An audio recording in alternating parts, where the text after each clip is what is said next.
Hey YouTube, so today I'm just going to do a quick foundation matching exercise for you guys.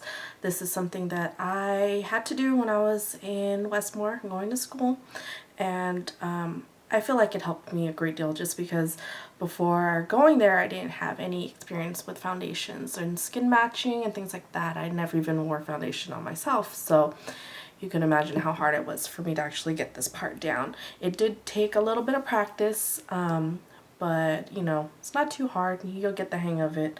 So I just went to Michael's and I picked up some paints. So let me see if it'll show up on there. Okay, so this is the Delta Creative and it's just acrylic paint, and you need it in 6 colors. So these 3 colors would be used for the skin tones. And then we also will use 3 different paints for correctors. So then we'll have a yellow, a blue, and then a red. We will also need Q-tips just for stirring and mixing, and then a sheet of wax paper or parchment paper, anything like that would work. Okay, so let's get started. Okay, so all we're trying to do is just match your skin color. So from the white and the burnt sienna, I'm going to combine this with my Q-tip here. And I'm going to try to make the color of my skin. So this is really just trial and error. Unless you get really good, then you'll start to know. So what you want to do is you just mix the colors together, and then you just test on the patch. So for this one, I'll try this side here. So I'll try.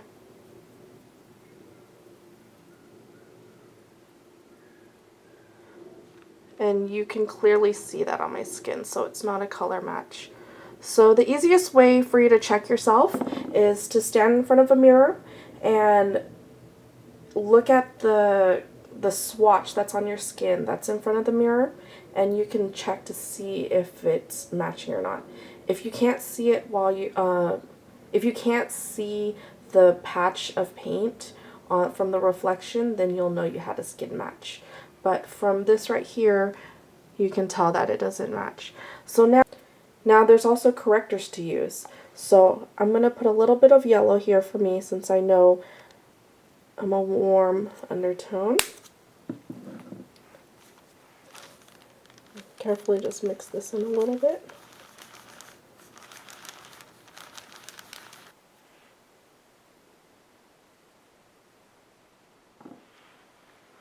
So that's definitely too light. Okay, and you just keep on mixing and keep on testing it out until you find the right color. Okay, so if you look right here, I'm not too sure if it'll pick it up, but right here by my nail, you can kind of see it's a little bit off, just right over here. But I matched it. You can tell, like, this one was way too pink for me, so I added some yellow. I did get this color here. You can barely see it on my skin. So that's about it. So what you do is, whenever you do a test one, you take a look at the colors and then you just adjust it from there. So that's how I got this color right over here. It does take practice, it'll take some time, but I think it's a really good exercise for you to practice on if you're a makeup artist. Okay, thank you for watching. Hope this was helpful.